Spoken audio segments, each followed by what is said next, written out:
सभी को राधे राधे। आपका हमारे YouTube चैनल में स्वागत है। आज हम आपको माघ मास के कृष्ण पक्ष की एकादशी की व्रत कथा सुनाएंगे। माघ मास के कृष्ण पक्ष की एकादशी को सटतिला एकादशी के रूप में मनाया जाता है। कई जगह इसे तिलदा या फिर सटतिला एकादशी के नाम से भी जाना जाता है। सटतिला एकादशी के नाम के समान ही इस दिन तिल के प्रयोग का खास महत्व माना गया है। सटतिला एकादशी के दिन तिल का छात्रा स्नान, उबटन, आहुति, तर्पण, दान और सेवन से पापों का नाश होता है। इस प्रकार से तिलों का प्रयोग परम फलदायी माना गया है। सटतिला एकादशी का व्रत करने से वाचिक, मानसिक और शारीरिक पापों से मुक्ति प्राप्त होती है। सटतिला एकादशी की व्रत कथा इस प्रकार है। नारद मुनि त्रिलोक भ्रमण करते हुए भगवान विष्णु के धाम वैकुंठ पहुँचे। वहां पहुंचकर उन्होंने वैकुंठपति को प्रणाम करके उनसे अपनी जिज्ञासा व्यक्त करते हुए प्रश्न किया कि प्रभु, सटतिला एकादशी की क्या कथा है और इस एकादशी को करने से कैसा पुण्य मिलता है। देवर्षि द्वारा विनीत भाव से इस प्रकार प्रश्न किए जाने पर लक्ष्मीपति भगवान विष्णु ने कहा, प्राचीन काल में पृथ्वी पर एक ब्राह्मणी रहती थी। ब्राह्मणी मुझमें बहुत ही श्रद्धा एवं भक्ति रखती थी। यह स्त्री मेरे निमित्त सभी व्रत रखती थी। एक बार इसने 1 महीने तक व्रत रखकर मेरी आराधना की।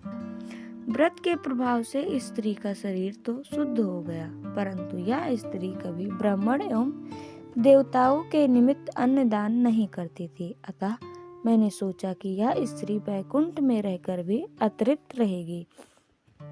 अतः मैंने स्वयं एक दिन भिक्षा लेना पहुंच गया। स्त्री ने जब भिक्षा की याचना की तब उसने एक मिट्टी का पिंड उठाकर मेरे हाथ पर रख दिया। मैं वह पिंड लेकर अपने धाम लौट आया। कुछ दिनों पश्चात वह स्त्री भी देह त्याग कर मेरे लोक में आ गई। यहाँ उसे एक कुटिया और एक आम का पेड़ मिला। खाली कुटिया को देखकर वह स्त्री घबराकर मेरे समीप आई और बोली, मैं तो धर्मपरायण हूँ, फिर मुझे खाली कुटिया क्यों मिली। तब मैंने उसे बताया कि यह अन्नदान नहीं करने तथा मुझे मिट्टी का पिंड देने से हुआ है।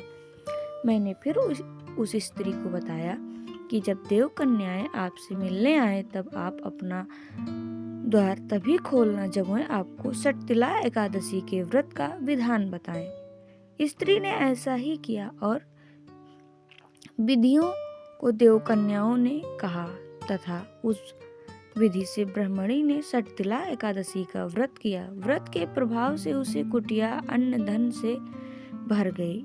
इसलिए हे नारद, इस बात को सत्य मानो, जो व्यक्ति इस एकादशी का व्रत करता है और तिल एवं अन्न का दान करता है उसे मुक्ति और वैभव की प्राप्ति होती है। सटतिला एकादशी के दिन तिल का दान करने से सौभाग्य बढ़ता है और दरिद्रता दूर होती है। ये रही सटतिला एकादशी की व्रत कथा। सटतिला एकादशी का व्रत करने से धन्य, धान, पुत्र, पौत्र, धन संपदा आदि की प्राप्ति होती है। जय श्रीमन नारायण।